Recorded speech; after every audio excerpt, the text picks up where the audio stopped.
So what we're working on today is the confidence intervals assignment. And I'm recording this because I get a lot of the same questions on this one. So this hopefully will answer some of your questions.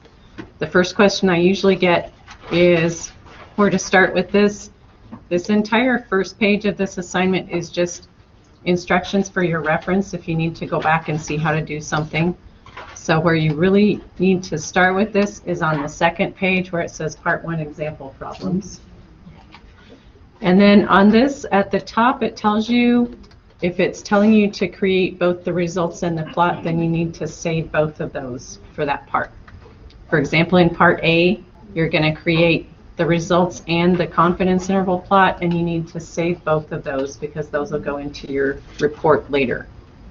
For the results, you can call those results, like it says here at the top. For the plot, for example, for Part 1A, you could say Part 1A plot for the title of that one. I want to talk a little bit about Part B because this one you have to do a little bit extra to get the actual answer.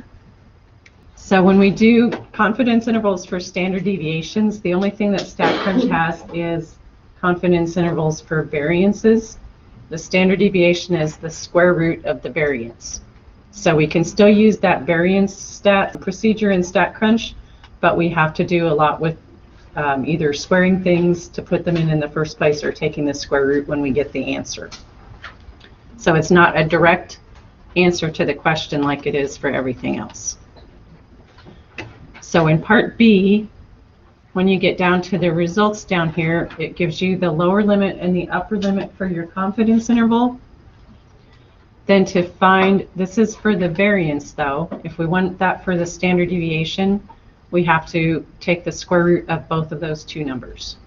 When I'm doing the lower limit for the standard deviation, in here it's the square root of the 92.45. That gives me the lower limit for the standard deviation for the confidence interval. And then for the upper limit, I'm taking the square root of the upper limit that it gave me in StatCrunch. And when you go to do the problems in Part 2, if it asks you to do the confidence interval for the standard deviation, you have to remember to do those square roots, and then you're supposed to put the answers into your report also. There are also some in here, just like in the assignment for last week, where you don't have a data set. It doesn't tell you what data set to use, but it gives you the sample information. So like in example Part 1C, it doesn't tell you what data set to use, but it gives you all the information you need. So for this, you're going to do, instead of a with data, you're going to do a with summary. So you just need to have a data editor in StatCrunch pulled up, and then for this one in Part C, you'd go to T-Stats one sample with summary, and then it'll give you places to put all that information in. So some things to really pay attention to in this are whether it's asking you for a confidence interval for the mean or for the standard deviation.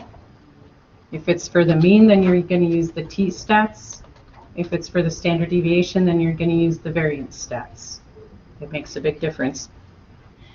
And then also pay attention to what confidence level it tells you, because if it's not 95%, then you have to change it to whatever it says. So like for Part 1C, it was 97%.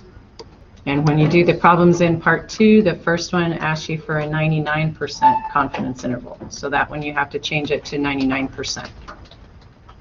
When you get to Part 3, where it's doing the case study, to get the things for the two different groups, so when you get down here and it's asking about active magnet and placebo group, you can actually do both of those at once by doing a group by.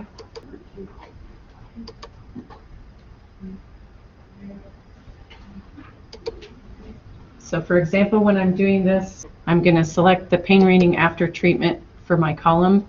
And then down here, if I do group by, and if I group it by treatment, then it'll do the active magnet group and the placebo group separately.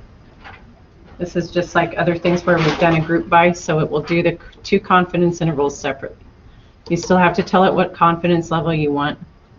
It's going to give me one row that has the active magnet confidence interval and another row that has the placebo one. And yeah, in the case study part, since you're doing the confidence intervals with that group by, actually, you can just save all those results at once. So when I did this one for this one's for the mean, so you can just save this one result and that'll count as both of those two.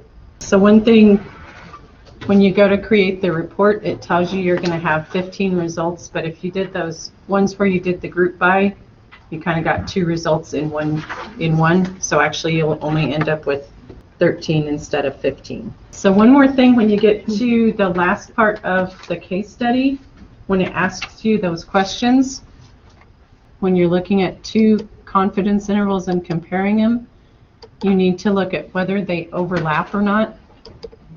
That'll tell you whether there's a statistically significant difference or not.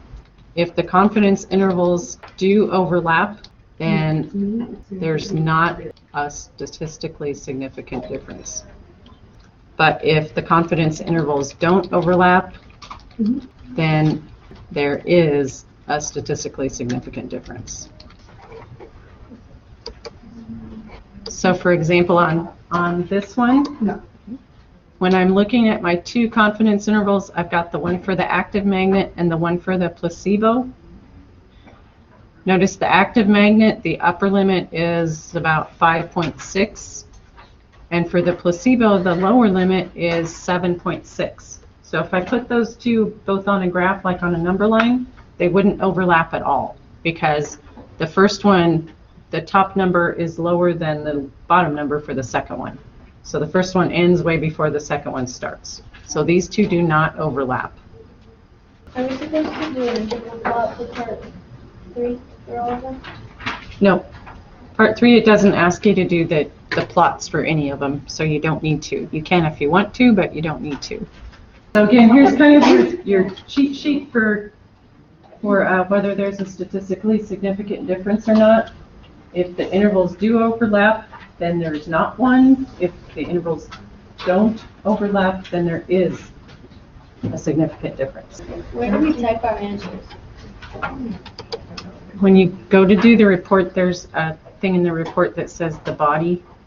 That's where you put your answers in. Okay. I have one extra one in there somewhere. Yeah. If you end up with more results than what it asked you for, that's okay, as long as you have the ones that it wanted you to have. So if you did plots for everything, that's all right. You can go ahead and put them in your report if you want to. No, this is due on Thursday. Oh yeah, So, it's Tuesday. Yeah, it's only Tuesday. So if you got all your results and everything done, you can, if you want to, you can go ahead and start on your report.